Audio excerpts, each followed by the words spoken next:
C'est sur son 31 que Raymond Cassonnet, dit Marcel, nous ouvre les portes de sa maison, celle qu'il habite depuis plus de 90 ans et à laquelle il est très attaché. Du moment que je suis en moi, je fais tout ce que je veux. Je fais ma cuisine si j'en ai envie. Je prends mon vélo, je vais faire mon tiercé. C'est pas pour gagner, parce que mais c'est l'histoire d'y aller. Et hors de question pour lui d'aller vivre ailleurs. À la mort de son épouse, Marcel a choisi d'accueillir un ou une jeune retraitée pour tromper la solitude, une démarche que soutient son fils. C'est quelque chose qu'il avait prévu déjà il y a longtemps. Il m'en avait parlé, si je vieillis, à la maison de retraite, non. Alors qu'il y a des gens des fois qui sont dans la misère et que partager une chambre et une vie, après tout, ça peut être quelque chose d'intéressant. Voilà, donc c'était un peu son rêve.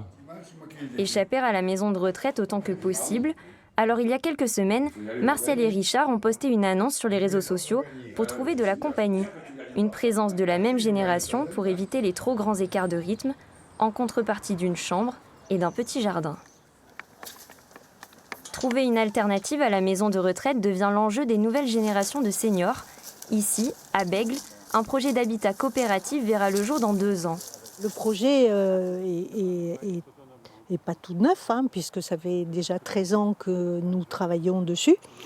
Nous avions commencé avec une bande d'amis qui s'était dit, on n'était pas encore, on était tous en activité, mais en se disant, ça donne pas envie de voir nos parents vieillir comme ils vieillissent. Un projet qui a déjà conquis plus d'une dizaine de jeunes retraités. D'ici 2050, près de 3 millions de personnes de plus de 75 ans vivront en Nouvelle-Aquitaine.